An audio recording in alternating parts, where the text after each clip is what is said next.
prueba no tiene ningún punteo más que el punto de asistencia que en dado caso, pues, ustedes la realizan, se les otorgará. Es una prueba específicamente para poder nosotros conocer el sistema, analizar cómo se realizan las preguntas, cómo se contestan las preguntas y cómo envía el sistema en ese momento las preguntas, ¿verdad? Ese día no vamos a tener clase aquí específicamente en Meet, sino que nos dirigimos directamente a nuestra clase virtual. Ahí ustedes, como para ponérselos, van a tener una ventana. La plataforma les abre una ventana donde va a aparecer como una tarea, ¿no? Como una tarea, el examen piloto, ¿verdad? Yo les digo, no va a ser específicamente el curso, sino que son preguntas más que todo guías para que nosotros podamos analizar cómo es específicamente los exámenes que se van a realizar, ¿verdad? Lo hago, como les digo, apoyándoles a ustedes para que el día sábado no tengan ningún inconveniente y así, si han dado caso el día jueves hay algún inconveniente, todavía el día viernes tenemos pausa, el tiempo necesario y prudente para poderlo solucionar, ¿verdad? Si en dado caso surgiera algún inconveniente muy fuerte el día jueves, pues el día viernes entonces en clase lo solucionamos y si en dado caso de eso pues tenemos que informarlo lógicamente a la parte informática de la facultad, pues se informará, ¿verdad? Pero como les mencioné el día de ayer, lo que sí les pido es por favor, estar puntuales en su momento el día jueves para que no haya ningún inconveniente para su ingreso. La siguiente sería en este caso, por favor, si utilizan un teléfono que no utilice un sistema Android, por favor, pues hacerlo en este caso no directamente, si por ejemplo fuera otro tipo de dispositivo que utiliza otro sistema operativo o utiliza, por ejemplo, Safari, imagínense, descargar en este caso Google Chrome para que no haya ningún inconveniente. Nuevamente, por favor, compañeros, les vuelvo a indicar, sí necesito que ese día no se puede hacer la asignación con el usuario distinto de que ustedes deseen asignar. Entonces, ya eso los había mencionado anteriormente, si ya utilizan otro usuario aquí en Meet, no hay ningún inconveniente porque aquí no hay problema, pero ahí sí va a ser con el usuario que en su momento se les asignó, con el cual ustedes registraron su asignación a este curso, ¿verdad? Por favor, eso sí les hago ver. Otra información importante, según tengo entendido, les tengo que dar yo una clave, pero todavía no me la han proporcionado, ¿verdad? Entonces les daré la clave para que ustedes en su momento se asignen. Eso tiene que ser el día de mañana para que no haya ningún inconveniente el día jueves, ¿verdad? Igual de todas maneras, si por alguna razón el día de mañana ustedes no están en sesión activa, pues de todas maneras se lo voy a comunicar a nuestra auxiliar del curso para que lo pueda colocar en la página de WhatsApp, el grupo de WhatsApp que en su momento estamos utilizando, ¿verdad? Perdón. Otra cosita muy importante, por favor, queridos compañeros, es el tema de su examen, ¿verdad? Como lo he mencionado en varias oportunidades, tendremos el examen este sábado que viene. Es a la hora del curso, quiere decir que es a las 6 de la tarde. Como les digo, ahorita estoy haciendo las pruebas en el sistema, más o menos cuánto tiempo se podría dar y cuántas preguntas también, ¿verdad? Les soy muy sincero, tampoco voy a hacer un cuestionario de 100 preguntas, eso sería imposible. Tendría que darles mínimo, unas 2 horas para que contestaran esa cantidad de preguntas, ¿verdad? Estoy contemplando más o menos entre 20, 25 preguntas o 30 preguntas para que sean prácticamente a 2 puntos cada una, o en su defecto una menor cantidad de preguntas, pero más punteo, ¿verdad? Se los digo de una vez, desde el día de hoy no va a haber pregunta abierta, solo puede ser selección múltiple, algunas preguntas falso verdadero, pero no es un falso verdadero sencillo, ¿verdad? Tienen que analizarlo, tienen que leer la pregunta para determinar si la afirmación o negación que está contenida en la pregunta, pues como su nombre lo dice, es negativa o es verdadera o es falsa, ¿verdad? Entonces, les soy muy sincero, en el tema de selección múltiple van a venir por lo menos 4 posibles respuestas o 5, dependiendo qué tipo de pregunta sea, y ustedes en su momento deben seleccionar la que consideren correcta, ¿verdad? Por esa razón les digo, vamos a hacer la prueba el día jueves. Voy a colocar las dos variantes, ¿verdad? Tanto la selección múltiple como la falso verdadero, para que no haya ningún inconveniente y ustedes sepan cómo va a ser el procedimiento de su examen, ¿verdad? Entonces, ahora bien, en el tema de su examen, vuelvo a insistirle, les digo de una vez, y eso quiero dejarlo claro el día de hoy, sería de mi parte muy, no sería pedagógico, por ejemplo, ¿verdad? Examinar hasta las clases del día. Permítame que alguien me está preguntando, permítame, vamos a ver, alguien está dejando ingresar. Permítame un momento, compañeros. Ahorita hay una información de carácter general. Ahorita solo voy a leer, me está escribiendo el ingeniero. Ahorita les digo, por favor, ahorita les indico. Permítame un minuto solo, me está escribiendo el ingeniero ahorita.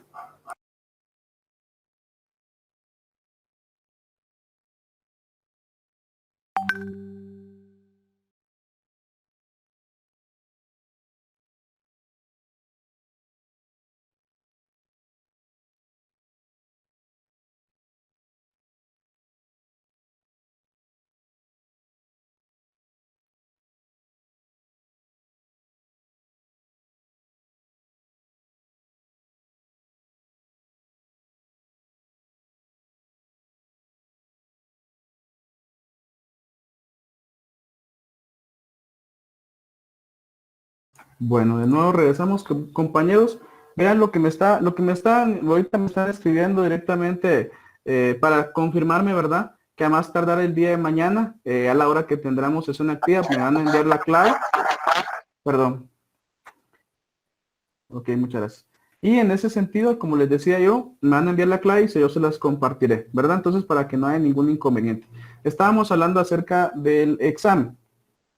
Como les decía, en su momento, como no sería de mi parte, sería una mala parte pedagógica, examinarles hasta el contenido del día viernes, ¿verdad? O sea, un día de diferencia para su examen, pues siento que los contenidos no es en su momento mi parte, que en su momento sea cargado, en este caso, el examen, porque sé que hasta el momento llevamos bastante contenido.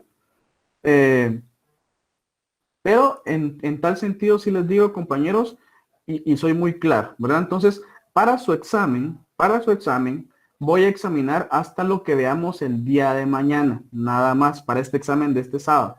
¿Por qué razón? Porque así en este caso, pues no hay ningún inconveniente en el caso de que tienen ustedes prácticamente 2 días para saber en su momento qué se van a examinar, para repasar o en su momento que ya estén repasando. Y recordemos que el día jueves es una prueba piloto de la cual posiblemente hayan dudas. El día viernes pues solventemos esas dudas. Entonces, por tal motivo, compañeros, les vuelvo a insistir, para su examen del día sábado voy a examinar hasta el contenido que veamos el día de mañana, ¿verdad? Para que no quede ninguna duda, para que yo no quisiera en su momento perjudicarles, que el día viernes veamos un tema nuevo, que queden dudas y que ya se hayan examinado. Eso no es mi fin, ¿verdad? Mi fin es que no solo pues apoyarles a ustedes, a que volvamos a retomar este curso que en su momento ya hemos visto, lo aprendan, lo desarrollen y pues evidentemente sea una satisfacción ya cuando hayan logrado sacar esta escuela de vacaciones pues a buen término, ¿verdad? Igual de todas maneras esto es de 2 vías, tanto de mi parte como la parte pedagógica, la parte no solo de compartirles la información, sino darles un panorama de carácter general, sino también de ustedes, también el compromiso, ¿verdad? Del repaso, del análisis de los temas, para que en su momento el día sábado no haya ningún inconveniente. ¿Por qué razón les digo? Porque recordemos que en gran medida el sábado se decide el destino de esta escuela de vacaciones, ¿verdad? Se juegan ustedes en su momento bastantes puntos y lo que me interesa a mí es que no solo logren su cometido, sino que también aprendan y recuerden los temas que en su momento ustedes ya saben, pero por X o Y motivo en el semestre regular, pues en su momento no los pudimos llevar a buen término, ¿verdad? Entonces, para que se vuelva a insistir, para que ustedes sepan, día jueves tenemos la prueba piloto. El día de mañana yo les indicaré la clave para que se puedan unir. Día viernes comenzamos con nuevo contenido, ¿no? El nuevo contenido ya específicamente para el examen del día 27. Y el día de mañana yo cierro contenido para el examen del día sábado, ¿verdad? Para que no haya ningún inconveniente y para que en su momento tengan ustedes 2 días, ¿verdad? Para poder hacer sus resúmenes o repaso que ustedes hacen, ¿verdad? Otra información, me han consultado en varias oportunidades, me han dicho y me lo han manifestado el tema de un trabajo. Vean, compañeros, yo lo dije desde el primer día de clases, ¿verdad? Por favor, dejen de estar preguntando acerca de un trabajo. Nuestro curso es eminentemente teórico, ¿no? ¿Qué más trabajo les puedo dejar? Es más, en semestre regular yo no dejo ningún trabajo, ¿verdad? Son 30, 40, 30, 3 exámenes. En este caso, ¿verdad? Pues para apoyarles, sí se está validando que ustedes estén en sesión. Es más, son 20 puntos netos, simple y sencillamente porque estén en su sesión, activen su sesión de inicio, terminen su sesión, y al fin de cuentas es un gana-gana. ¿Por qué? Porque ustedes están ganando en ese sentido un punto diario y también lógicamente están ganando la información necesaria para su examen, ¿verdad? Entonces, como les digo, no va a haber ningún trabajo, que les quede claro, ¿verdad? El examen es sobre 60 puntos y 10 puntos que el día viernes se terminarían los 10 puntos más los otros 10 puntos de las próximas 2 semanas, ¿verdad? Para que no haya ningún inconveniente y pues, pues por favor, si les pido, ¿verdad? Porque he visto que han preguntado varios eso en el chat, pues ya no lo pregunten porque ya lo aclaré como 3 veces, ¿verdad? Muchísimas gracias, muchachos. No sé si tendrán alguna duda, compañeros, de lo que he platicado, y si no, comenzamos con la clase.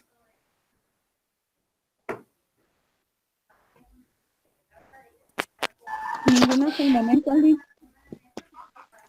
No le escuché, perdón. Ah, Cori, mucho gusto. Muy buenas tardes, Cori. Le escucho. Gracias, Lick. Buenas tardes a todos. Buenas tardes para usted también. Fíjese que yo solo quisiera hacer un par de recomendaciones que he visto con los compañeros, de que tienen mucho problema a veces para entrar a la aplicación. Yo creo que ahorita pues ya estamos en la segunda semana de clases. Ya han tenido como un tiempo prudencial para prepararse con equipos o algunas herramientas para poder ingresar a su clase. Yo creo que ya solo esta semana voy a estar colocando el link en el WhatsApp, pero que por favor sí tomen la seriedad del caso para que, o vamos a confiar en su ética, ¿verdad? De que no vayan a compartir el link fuera del chat del WhatsApp de la clase virtual. Ya a partir de la próxima semana o a mediados de esta semana ya no voy a empezar a poner el link en el WhatsApp, para confiar en ustedes, que únicamente coloquen su asistencia quienes sí realmente están ingresando a la clase, y recordarles que por favor ingresen sus datos, porque siempre se me queda un porcentaje que no está colocando su asistencia, y a pesar de los recordatorios que les hacemos, ¿verdad? Entonces, para que por favor empiecen a prepararse, les aviso con tiempo para que no vayan a ver después alguna inconformidad de que no, de que quieran que les coloquemos el WhatsApp, perdón, el link de la asistencia en el WhatsApp, ¿verdad? Solamente el link, muchas gracias. Muchas gracias, Cori, muy amables. Compañeros, de nuevo, Lick, ¿verdad? disculpe. Sí, Xiomara, mucho gusto. Muy buena tarde. Esta pregunta es para Cori. Cori, disculpa, el link que tú pasas de la asistencia, ese link es el que hemos usado todos los días. No, todos los días cambia. Todos los días hago una asistencia nueva con la fecha del día que corresponde. Entonces, todos los días va a variar el link. Pero entonces sí lo vas a subir aquí a donde están los mensajitos, aquí en Meet.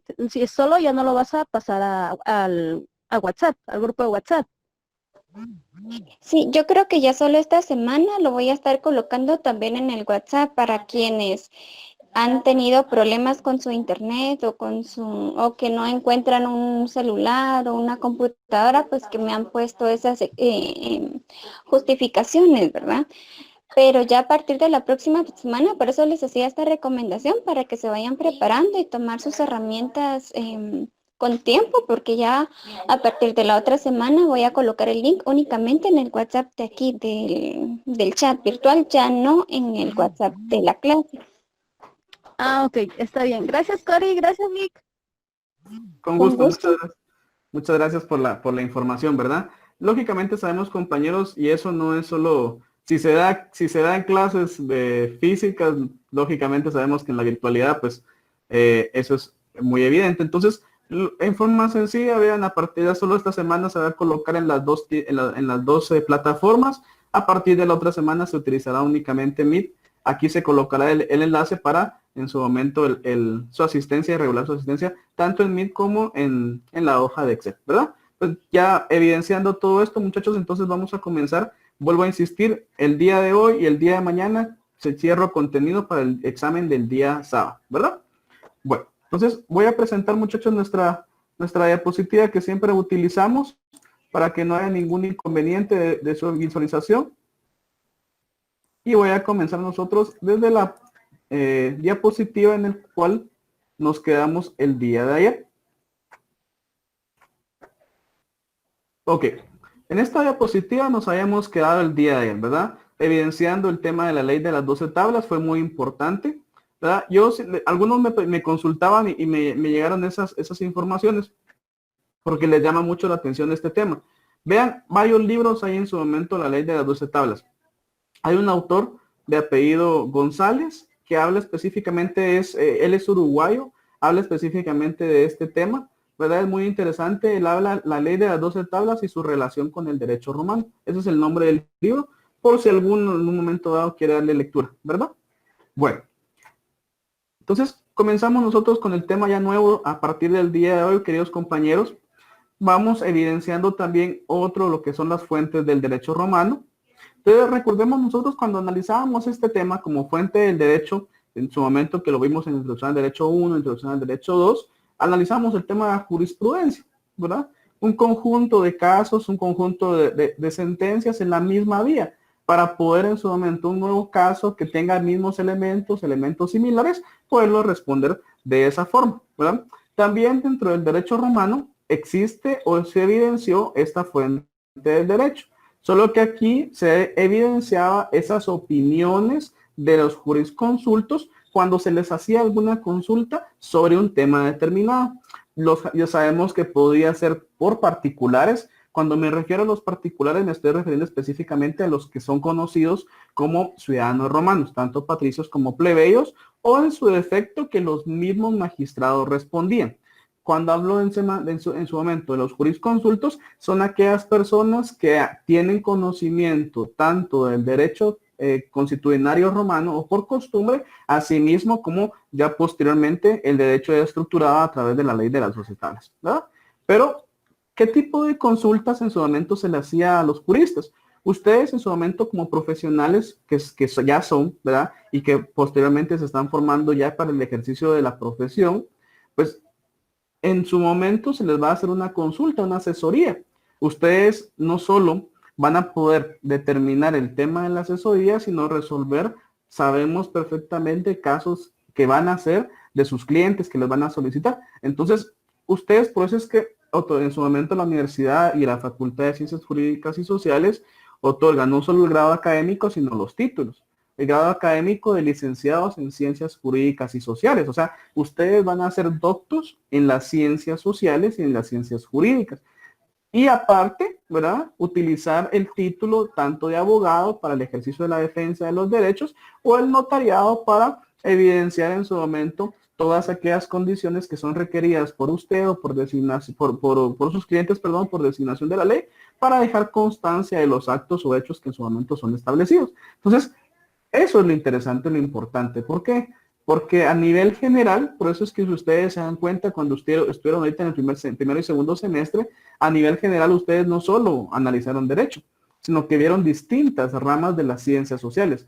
Ciencia política, historia, filosofía, economía, métodos y técnicas de investigación, que son muy, muy importantes porque complementan en su momento el estudio del derecho como tal. Es más, son las bases. Y si esas bases sabemos perfectamente que son sólidas, nuestro estudio posterior pues será un éxito. Entonces, dentro de esa fuente del derecho, por eso es que se generó un nuevo derecho romano, porque ellos contestaban la duda. En su momento alguno de ustedes llegará alguien a su oficina, a sus clientes, y les consultará, mire, ¿qué hago en este caso? Les plantean un caso. Y ustedes, como estudiosos del derecho, como doctos en la materia, pues van a resolver no solo con la doctrina que ustedes ya conocen, sino también amparándose en la ley y emitiendo también su argumentación e interpretación jurídica. Por ejemplo, por eso es que es tan importante, no sé, no recuerdo sinceramente, les digo en qué semestre se recibe esa clase, la clase de lógica jurídica, y que tiene mucha correlación con la clase, por ejemplo, de filosofía, porque ustedes reciben una filosofía específicamente dentro del ámbito jurídico, que posteriormente nos lleva al tema de la lógica jurídica como base de la argumentación e interpretación jurídica. Porque no, uno puede conocer la ley. Por ejemplo, los juristas que estaban en Roma conocían la ley, conocían de la ley como tal, pero para la interpretación y la argumentación derivada de ello, necesariamente tenían no solo que conocer la parte doctrinal, la parte de la estructura jurídica, de la norma jurídica como tal, sino que también su lógica en los casos que ante ellos eran sometidos. Lo mismo hacemos nosotros como juristas, ¿verdad? No emitimos una opinión, es más, yo les digo, es una irresponsabilidad de un jurista emitir una opinión sobre un tema que desconozca. Es mejor, yo siempre lo he dicho de esa forma, mejor ser humilde y decir, mire, en este momento pues no conozco el tema o voy a estudiar el tema, yo con gusto le tengo una respuesta posterior, porque realmente vendría siendo contraproducente responder algo que ustedes no conocen. Entonces, en este sentido, por ejemplo, ¿qué tipo de consulta le hacían a los juristas en su momento en el derecho romano? Habían tres. Estaba la responder, y se le llamaba esto porque era respuesta a cualquier consulta, ya sea de carácter general. O sea, tanto le podían consultar los particulares, le podían consultar los magistrados, le podían consultar los jueces, ¿verdad? Entonces, en ese sentido, este tipo de respuesta que él daba, ese tipo de opinión que en su momento manifestaba, era llamada responder, ¿verdad? La siguiente, muy importante también, es cuando ya se realiza dentro de juicio. Entonces, ese tipo de consulta dentro de juicio tomó el nombre de la agere, cuando en su momento se presta asistencia a las partes durante un litigio. Esto en su momento posterior, cuando ya se iba estableciendo en el imperio, fue conocido como el auxiliar de la administración de justicia, en este caso ya el uso de un abogado. Entonces, en su momento un jurisconsulto, un doctor en la materia, apoyaba a las partes que estaban dentro de un proceso jurisdiccional. En este caso, ¿verdad? Una referencia muy histórica a lo que en su momento estamos evidenciando. Y que vemos, por ejemplo, en los juicios, ¿verdad? O sea, nosotros en su momento por eso nos estamos formando, porque una persona, o sea, nosotros podemos conocer la ley, podemos leerla si queremos. Cualquier persona que sepa leer y escribir la puede leer. La diferencia es si la va a entender y si la va a poder saber interpretar. Y no solo interpretarla, cómo argumentar entonces basándose en lo que ya previamente dio lectura. Entonces, eso es muy importante porque aquí comenzamos a ver ya específicamente dentro del derecho romano la parte jurisdiccional. Yo les decía, el derecho romano no podemos analizarlo y sería interesante en otras universidades, no digamos Guatemala, en otras universidades del mundo. Por ejemplo, este curso de derecho romano, por ejemplo en la UNAM de México, este curso de derecho romano se ve en 2 semestres, ¿verdad? Derecho romano 1, derecho romano 2, porque derecho romano 1 se basa únicamente en la parte sustantiva y derecho romano 2 ya se va a la parte jurisdiccional, de la parte de las acciones de la ley. Entonces, aquí comenzamos en su momento, pues dentro de nuestra facultad, lo unificaron en un curso. Muy importante también conocer los dos puntos de la clasificación del derecho romano. Y por eso es que es tan importante en su momento cuando llegamos a esta parte de comenzar a analizar las partes jurisdiccionales, porque el día de mañana vamos a comenzar ya a ver el proceso romano, el proceso jurisdiccional civil romano, dentro de los cuales, lógicamente, les digo, todavía solo vamos a ver la parte introductoria. Ya en el otro examen sí ya nos tocaría ya analizar más a profundidad porque no va a quedar tiempo, porque sí necesito en su momento pues que comprendamos esa condición. Y la siguiente es la cabare precavese, perdón. Era cuando ya se comienzan a redactar documentos posteriores a la realización de un negocio bilateral. En ese momento también, vuelvo a insistir, podemos encontrar otra función del jurista, solo que aquí como una parte de la función de un título, en este caso, si lo viéramos con nuestra realidad, la función del notario, ¿verdad? El notario interactúa en los casos en donde no hay litis, no hay derechos en conflicto. Simple y sencillamente llegan las personas como clientes y le solicitan, mira, queremos hacer esto. Es muy difícil, muchachos, solo que alguien conozca de derecho, sea abogado y que llegue con otro colega, ¿verdad? Que le diga, mire, quiero hacer una compraventa con usufructo vitalicio, por ejemplo. No se lo va a decir, no se lo va a decir, ¿no? Mira, quiero vender mi casa, pero quiero seguir viviendo ahí. Eso le va a decir, ¿verdad? En un sentido usual, normal, tranquilo. O por ejemplo, mire, hagamos una permuta con garantía hipotecaria, por ejemplo, ¿verdad? O un contrato de arrendamiento, no le va a decir eso, pues, ¿verdad? O sea, no le va a decir de ninguna forma eso. O sea, si mire, quiero alquilar mi casa, por ejemplo, ¿no? Entonces, aquí lo que encontramos es que ya comienza la utilización de doctos en la materia jurídica, ¿verdad? De personas que conocen la materia jurídica. Y vean lo importante y trascendental hasta nuestra época, porque todavía se hace. Es más, nosotros nos estamos formando para realizar el ejercicio de estas profesiones, ¿verdad? Y eso es lo importante, yo se lo digo, y ahorita que toco este tema, el tema del notariado, yo he sido muy sincero con ustedes. Cuando ustedes lleguen al notariado, que comienza creo que en el sexto o séptimo semestre, algo así, y notariado 1, por ejemplo, pongan atención, muchachos, pongan atención, porque un 50% del ejercicio de nuestra profesión es notariado. O sea, recordemos que somos licenciados, sí, es el grado académico, pero nuestros títulos son de abogado y notario. O nos vamos a dedicar a la abogacía o nos dedicamos al notariado, ¿verdad?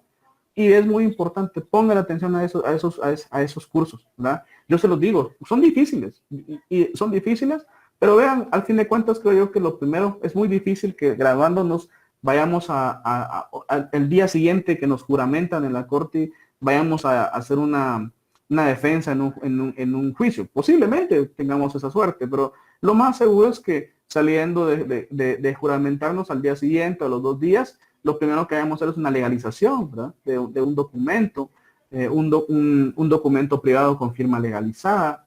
Generalmente la actuación notarial es una de las actuaciones del ejercicio de la profesión que más se ejercita, ¿verdad? Hay personas, como les digo, que solo se dedican a hacer la abogacía, ¿verdad? Que solo prestan esa asistencia. Hay otros que no utilizan el tema de la abogacía, solo el notariado. Y les digo, pues es muy importante, cada quien decide a qué se va a dedicar, ¿verdad?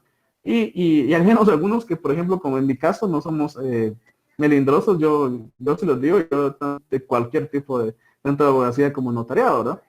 Entonces, en ese sentido, vuelvo a insistir, esta carrera es bendita, muchachos, y por eso les digo, la mejor decisión que ustedes pueden tomar es seguir esta carrera, ¿verdad? Pero es un compromiso muy importante, y que espero que evidentemente lo cumplan a cabalidad, ¿verdad? Recordemos que no solo nace en esta época nuestro derecho, sino que se desarrolla, tiene la injerencia del derecho romano, y esto es muy importante, el tema de los juristas como tal. Ustedes van a ser juristas, es más, ustedes ya son juristas, pues, ¿verdad? Y ustedes en su momento, cualquier persona en su casa, su familia, les hace una consulta, ¿verdad? Y qué bien se siente poderle responder, ¿verdad? Ya sea porque lo hacemos en la práctica o lo conocimos en algún curso, pero que se siente muy bien con responderle en ese sentido, ¿verdad? Por ejemplo, ustedes ya vieron Derecho Civil 1, ¿verdad? Ya saben en su momento el tema de la familia, el tema de la persona, saben la cabalidad, muy importante en ese sentido, ¿verdad? Bueno. Siguiente punto. Dentro de ellos también, en su momento, tenemos otras fuentes del derecho romano, como lo fueron, por ejemplo, los edictos, los senados consultos y los plebiscitos, ¿verdad? Yo no creo que están haciendo una consulta en clase. ¿Sí?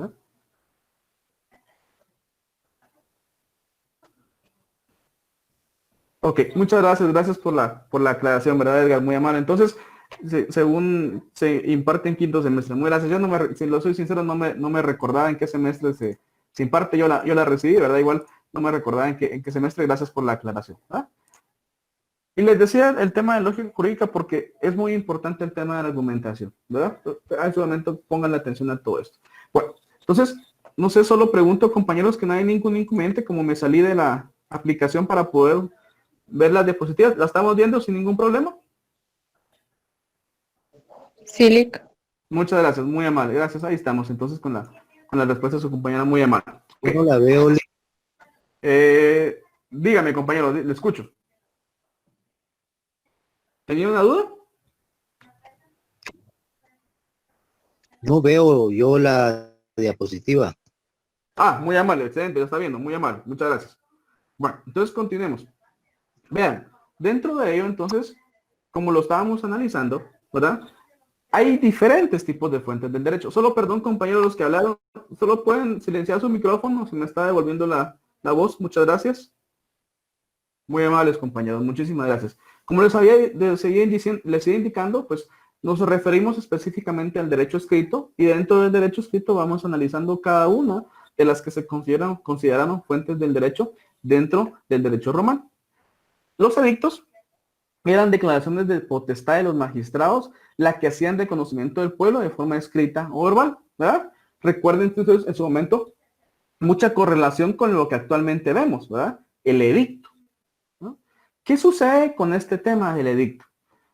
Tal vez en su momento no lo han visto, lo van a ver en el derecho notarial, o tal vez posiblemente alguno de los compañeros que ya trabaja con algún abogado lo sepa el tema que es un edicto. Pero el edicto es una publicación, ¿verdad? Puede ser en el diario oficial, puede ser en un diario de mayor circulación, donde se informa el proceso o la radicación de un proceso como tal, ¿verdad? Puede en su momento, cuando ustedes estén en derecho notarial 3, procesos de jurisdicción voluntaria, ahí van a ver mucho el tema de los edictos, porque generalmente es donde se realiza, ¿verdad? Como les decía, por ejemplo, y se recuerdan ustedes cuando hablábamos el día de ayer del tema de la sucesión. En la sucesión, por ejemplo, testamentaria e intestada, se utiliza mucho el tema de los edictos, porque dentro del proceso debemos convocar a los que se presuman son herederos. Entonces, ¿cómo se realiza? No está llamando uno, no tiene ni los teléfonos, ni sabe si realmente son sus herederos o no. O sea, lo que hacemos es la publicación de un edicto, en este caso, ¿verdad? O sea, es un aviso, se podría decir de esa forma, que se hace en el diario oficial, en el de mayor circulación, para convocar a los que en su momento tengan algún conocimiento, ¿verdad? O manifiesten algún interés sobre esta reclamación de una herencia. Entonces, ¿qué sucede con esto? Aquí lo que hacían los romanos era que era más que todo declaraciones que se comunicaban, ¿verdad? Por eso es que ese edicto, si lo vemos en un sentido moderno, en nuestro derecho, es una comunicación de un proceso o un procedimiento que se está realizando, ¿verdad? Y lo puede hacer tanto el notario como lo hace, por ejemplo, un ente jurisdiccional, ¿verdad? Por ejemplo, cuando se está haciendo una liquidación, por ejemplo, de un bien, cuando se está haciendo, por ejemplo, en este caso, por ejemplo, extinción de dominio, ¿verdad? Va a extinguir un bien, se comunica lo que va a acontecer.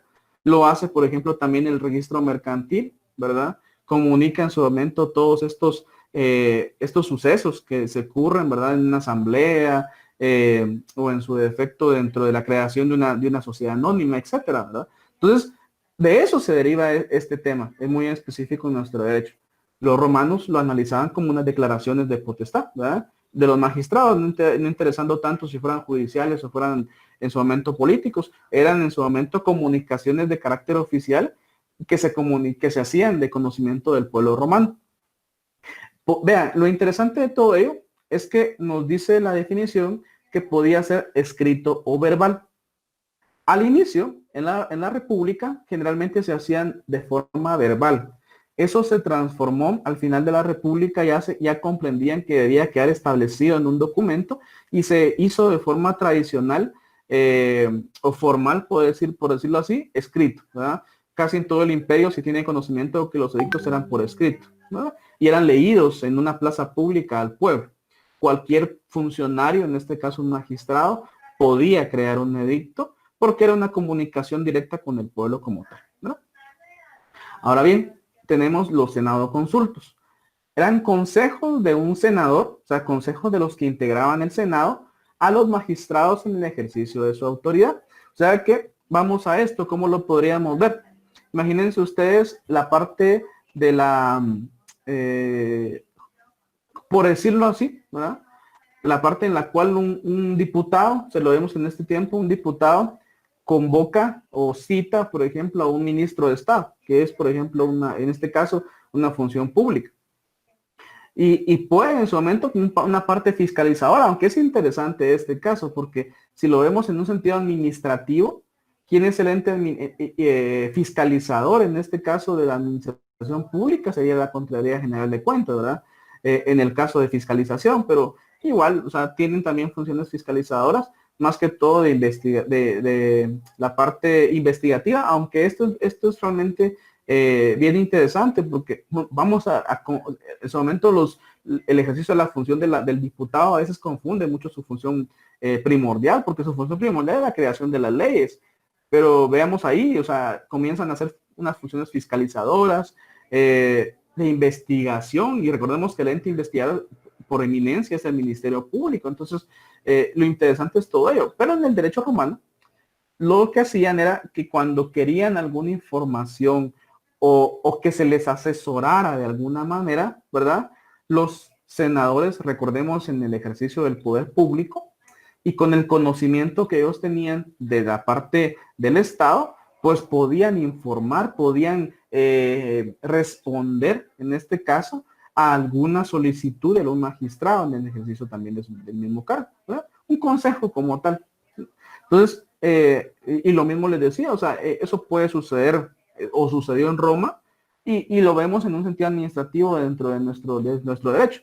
Lo único dentro de nuestro derecho que si lo vemos así, ya viene siendo un mecanismo más o menos de control. Ustedes vieron teoría del Estado, vieron los mecanismos de control derivados de estas actuaciones, ¿verdad? Por ejemplo, una interpelación, el tema, por ejemplo, del veto, que también viene siendo un mecanismo de control. Entonces, esto es interesante. Lo que se enfoca acá es que el senador, en el ejercicio del cargo como tal, daba un consejo a cualquier magistrado, ¿verdad?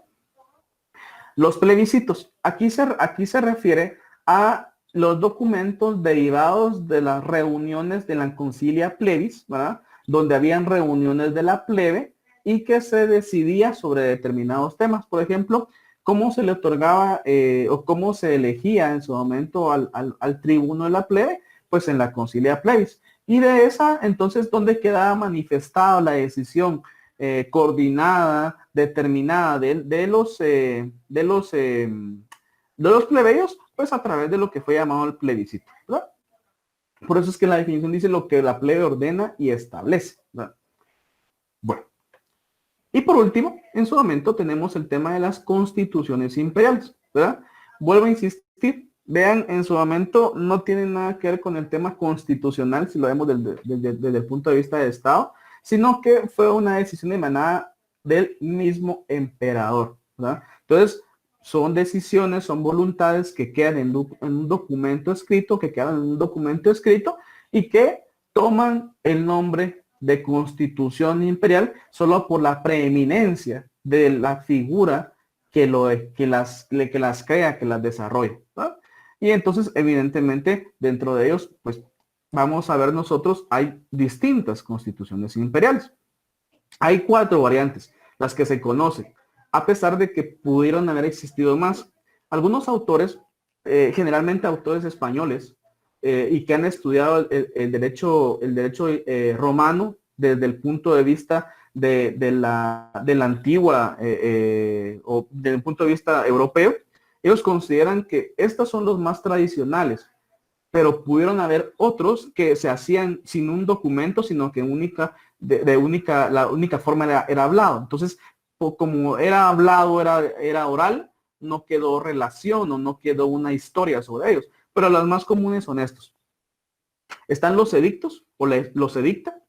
Contienen disposiciones o preceptos dados por la propia iniciativa del emperador, ¿sí? Eran de carácter obligatorio, general. Aquí es donde en su momento evidenciamos en muchas ocasiones el poder real del emperador, el poder real y central que tenía el emperador.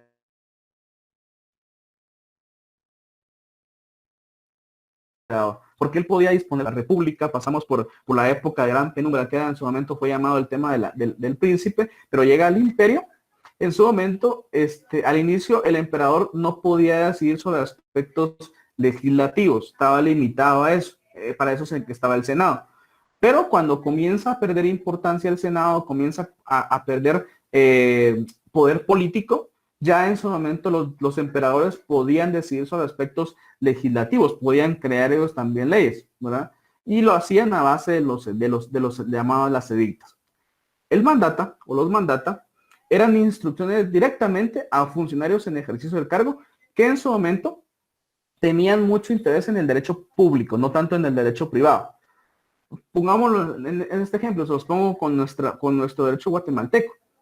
Yamatei dándole una orden al ministro Monroy, ¿verdad? Al ministro de Salud Pública, más o menos. O sea, es un funcionario en el ejercicio del cargo y en el cual le instruye qué realizar, ¿verdad? Por eso es que dentro de la definición vemos que dice que carece de interés para el derecho privado, porque eran muchas relaciones de carácter público, ¿verdad? ¿Qué es realizar sobre determinado tema?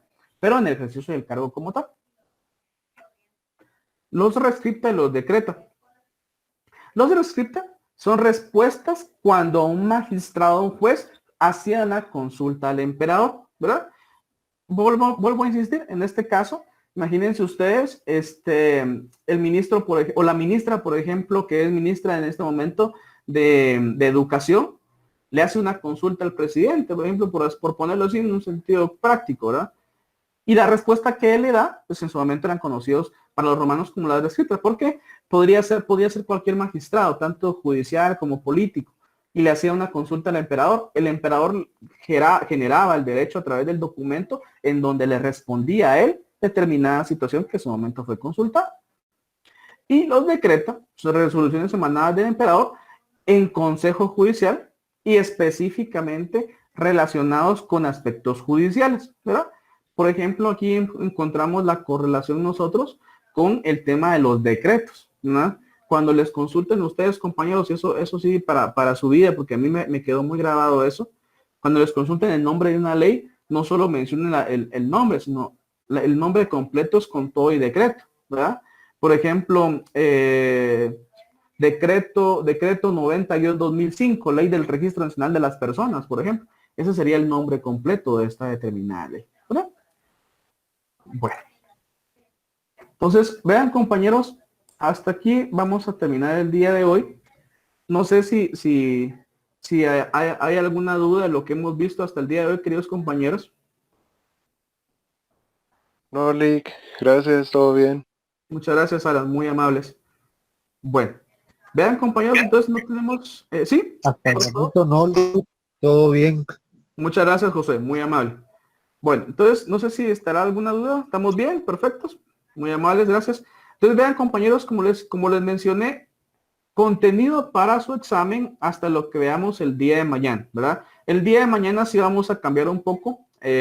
Hoy, por ejemplo, por decirlo así, terminaríamos la parte de los antecedentes, de conocer la civilización romana, de conocer tanto el aspecto administrativo, judicial y jurisdiccional específicamente, y nos enfocamos, por ejemplo, en el tema de la ley de 12 tablas con el derecho sustantivo, y vamos a hacer el cambio, ¿verdad? El cambio nos vamos porque ya comenzamos a analizar aspectos jurisdiccionales. Es más, mañana voy a tocar algunos aspectos de carácter jurisdiccional, específicamente del derecho romano, y algunos de carácter general también. Entonces, para que veamos entendiendo, por eso les digo, yo me quiero quedar con el contenido hasta el día de mañana. ¿Por qué? Porque ya el día viernes, si tuviéramos tiempo, ahora si no hay ningún inconveniente el jueves con el tema del examen y todos pudimos hacerlo bien, vamos a comenzar ya específicamente a ver el proceso civil romano.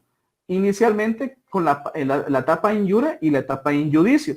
Entonces aquí ya sí son aspectos de carácter adjetivo, se podría decir, dentro del derecho, ¿verdad? Y cambiamos un poco la temática de lo que veníamos analizando, ¿verdad? Entonces, como les digo, compañeros, mi intención ha sido siempre no solo que ustedes pues logren el cometido de este curso, que sería ganar su curso de Derecho Romano, sino que también recordemos y aprendamos un poco de lo que ya en su momento sabemos, ¿verdad? Me están indicando ahí que ya está aquí colocado el tema del enlace para el formulario, ¿verdad? Si en dado caso alguien no lo ha hecho, aquí lo puede en estos momentos, ¿verdad? Y de todas maneras, todavía lo van a ver estos días en la página, en su grupo de WhatsApp, ¿verdad? Entonces, muchachos, como les decía, ha sido un placer estar con ustedes el día de hoy. Nuevamente, vuelvo a insistirles, estén bien en salud, estén bien sus familias. Gracias por su puntualidad, ¿verdad? Y sigamos adelante en este tema tan interesante que nos da el fundamento para no solo el derecho civil, sino a nivel general para comprender el derecho, ¿verdad? Ha sido un placer, muchachos.